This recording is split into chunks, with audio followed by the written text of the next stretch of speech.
play, I think it's pretty tough to sort of relax and really enjoy the week. It's going to be a pretty tense week. Jeremy Bates, once celebrated as a star in the tennis world, saw his life take a dramatic turn in 1995 when a failed drug test shattered his clean reputation. The news sent shockwaves through his fan base, and the loyalty of his supporters quickly faded into doubt and disappointment. As if that weren't enough, Bates publicly criticized rising British star Tim Henman, who was gaining popularity and the nation's admiration. The backlash was swift and fierce. Fans who once cheered Bates now felt betrayed by his words. But before we move on any further, don't forget to subscribe. So here's the story about Jeremy Bates. In 1995, everything seemed to be going well for him in the world of tennis. He was a well-known player, admired by fans for his skills and passion on the court. But then came a shocking twist that would change everything. Bates tested positive for cocaine, and just like that, his life turned upside down. The news hit hard. He was handed a 3-month suspension, and suddenly all eyes were on him. Bates tried to explain himself, claiming that the positive test came from an accidental consumption at a party, something he insisted he didn't intend to do. It was a party atmosphere, and he argued that he didn't even realize what he was taking. But despite his explanation, the International Tennis Federation wasn't having it. They upheld the ban, leaving him with a dark cloud hanging over his career. This incident really rocked his reputation. Once a fan favorite, he suddenly found himself in the spotlight for all the wrong reasons. The support he had enjoyed started to fade. People began to question his character and whether he was really the player they thought he was. It was tough for him to accept, and you could feel the disappointment in the air. Fans who had cheered him on now felt let down, and it was hard to win that trust back. The suspension not only affected his immediate career, but also left a mark on how people viewed him in the long run. It was a tough lesson, and the impact was huge.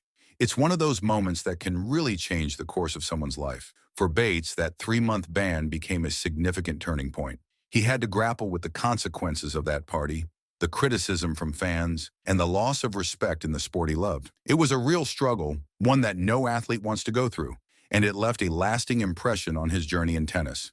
In his autobiography, Bates didn't hold back when he talked about fellow British player Tim Henman. He stirred up quite a bit of controversy with his comments, saying that Henman just didn't have the killer instinct needed to win major titles. Now let's think about this for a moment. Henman was a big name in British tennis, beloved by fans and seen as a potential champion. So when Bates made those remarks, it really set off a firestorm of debate within the British tennis community. People were surprised, to say the least. Here was Bates, a player who had once enjoyed a lot of respect, openly questioning the drive and determination of another athlete. It was like throwing a match into a room full of gasoline. Many fans and commentators jumped into the conversation, defending Henman and arguing that he had indeed shown incredible skill and heart on the court. They felt Bates's comments were unfair, especially since Henman was still trying to prove himself in a sport that could be so ruthless. Some people agreed with Bates, suggesting that Henman sometimes played a bit too cautiously in important matches. They argued that to be a true champion, you needed that fierce, unyielding drive, a certain mindset that pushes you to go for broke when it really counts. But then there were others who felt that Henman's style had its own merits. He had his own set of strengths and had made a name for himself after all. This whole situation created a divide among fans. Some saw Bates as a bitter former player trying to make a name for himself by calling out a current star. Others thought he was just being honest and straightforward, something that's often lacking in sports. The debate raged on, with opinions flying left and right. It became a hot topic at tennis clubs and among fans who loved to analyze every detail of their favorite players' performances. Bates had a fascinating journey in the world of tennis, one that began when he turned professional in 1982. Imagine stepping onto the court with big dreams and the determination to make a name for yourself in a sport filled with competition. Bates did just that, and he quickly began to carve out his place in tennis history. One of the most exciting highlights of Bates's career came in 1987 when he teamed up with fellow British player Joe Dury in mixed doubles at Wimbledon. They became a sensation, winning the title and making history as the first British doubles team to claim the Wimbledon crown in 51 years. Just think about that. For over half a century, no one from Britain had achieved such an accomplishment. The atmosphere must have been electric as they celebrated their victory on the iconic grass courts of Wimbledon. It was a moment that not only made them champions, but also sparked a wave of national pride. But Bates didn't stop there. He and Dury struck gold again in 1991, this time at the Australian Open, making history once more as the first British doubles team ever to win that title. It's incredible to think about how he was part of something so groundbreaking and memorable in British tennis history. These victories were not just personal achievements, they represented a resurgence in British tennis, and Bates played a vital role in that. As talented as he was in doubles, Bates also made his mark as a singles player. He reached the fourth round at Wimbledon not once, but twice. First in 1992, and then again in 1994. Those rounds are often where the stakes get really high, and the competition gets fierce. In 1992, Bates faced off against France's Guy Forget. The match was intense, and it had everyone on the edge of their seats. Bates even held a match point in the fourth set.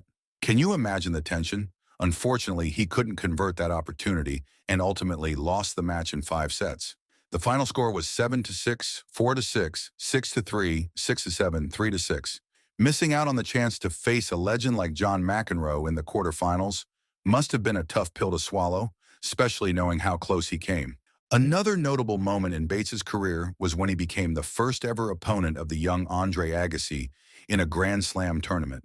It was the first round of the 1986 U.S. Open, and Agassi was just a 16-year-old wildcard making his debut. Bates showed his experience and skill by winning that match in 4 sets. How cool is it to say you were the one to face off against a future tennis superstar when he was just starting out? That victory added another layer to Bates's career and made him a part of tennis history. Bates didn't just shine in doubles and singles. He also claimed one top-level singles title during his career, which was a significant achievement. In 1994, at the age of 31, he won in Seoul, becoming the first British male to win an ATP Tour title since 1977. That's quite an accomplishment, especially since he was the oldest champion on the tour that season. It just goes to show that age is just a number, and passion and determination can lead to success at any stage in life. When it came to doubles, Bates was no slouch either. He snagged 3 men's doubles titles throughout his career, with victories at Tel Aviv in 1989, Queen's Club in 1990, and Rotterdam in 1994. Each title must have felt like a major win, showcasing his skill as a doubles player and adding to his legacy in the sport. In addition to his tournament victories, Bates was a consistent performer on the national level. He was the British national champion 6 times. That's no small feat. He also represented Britain in the Davis Cup, participating in 20 ties. With 27 wins and 24 losses, he contributed significantly to the team's efforts, showcasing his ability to compete at high levels on an international stage. Throughout his career, Bates achieved impressive rankings, reaching a career high of world number 54 in singles in 1995 and world number 25 in doubles in 1991. Those rankings are a testament to his talent and dedication to the sport. It's a remarkable journey, filled with ups and downs, but always marked by his love for tennis and his determination to succeed. As we look back on Jeremy Bates's career, it's clear that he left an indelible mark on British tennis. From his historic doubles victories at Wimbledon and the Australian Open to memorable singles matches, Bates's story is one of resilience and achievement. His journey reminds us that with hard work and dedication, you can overcome challenges and create your own legacy in the sport you love. That is it from our side today, but don't forget to subscribe to Tennis Court Icons for more such videos.